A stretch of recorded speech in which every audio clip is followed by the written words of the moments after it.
is, as Salma said in the introduction to this meeting, because Burma is dripping with riches, with oil, with gems and riches that the British government and British companies hope to get a share of. And we say this, there's blood on those diamonds, there's blood on that oil. It's time for the British government to get tough with the junta in Burma, irrespective of the interest of profits.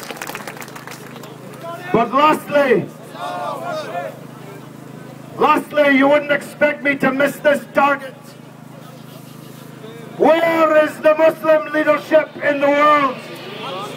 Where are the Arab governments, the richest governments in the world? Where are they? They're sending money and weapons to other countries, encouraging Muslims to kill Muslims, but they haven't lifted a finger to defend the Muslims in Burma from the massacres against them. They're meeting now. The so-called OIC is meeting now in so-called Saudi Arabia. What's their demand? Compassion. They asked the Bangladesh government to show compassion and mercy to allow the Burmese refugees. Compassion and mercy is not what we're looking for. We're demanding that people's rights are respected.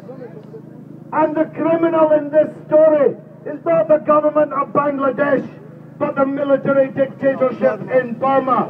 And the leaders of the Arab world and the Muslim world should be telling that military junta, stop the killing of the Muslims, or you'll have to deal with us. You'll have to face us. Yes.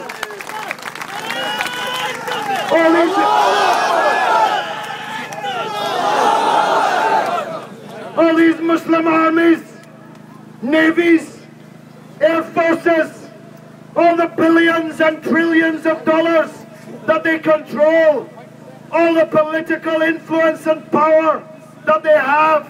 They can bring the World Cup, they can bring the Grand Prix, they can do anything that they want. They're so powerful and so rich. Well, why don't you lift a finger to defend 800,000 of the poorest, most marginalized, most endangered Muslims in the entire Ummah, namely the Rohingya people of Burma. So, in conclusion, I'm very proud of this great gathering here today. So much so, I'm going to repeat it in Manchester at 4 p.m. on Wednesday. We're taking this campaign around this country, and we hope people join us. But whether they join us or they don't, we'll be raising our voices in defense of the Muslims in Burma.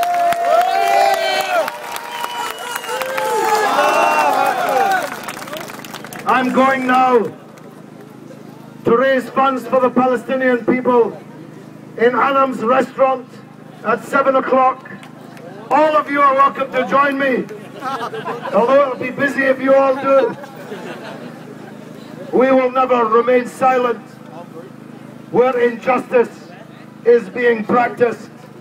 I'm very proud of my comrades who organized this event, and I'm especially proud of you, Bradfordians, for turning out in such massive numbers. It'll be hard, you know, all the way to Rakina, it will be hard. All the way to Burma, it will be hard. It'll be on the television this evening in Dhaka, where many, many people in Bangladesh are ashamed of their government for turning these refugees away. But the last point is this. We all pay for something called the BBC, the Bush and Blair Corporation.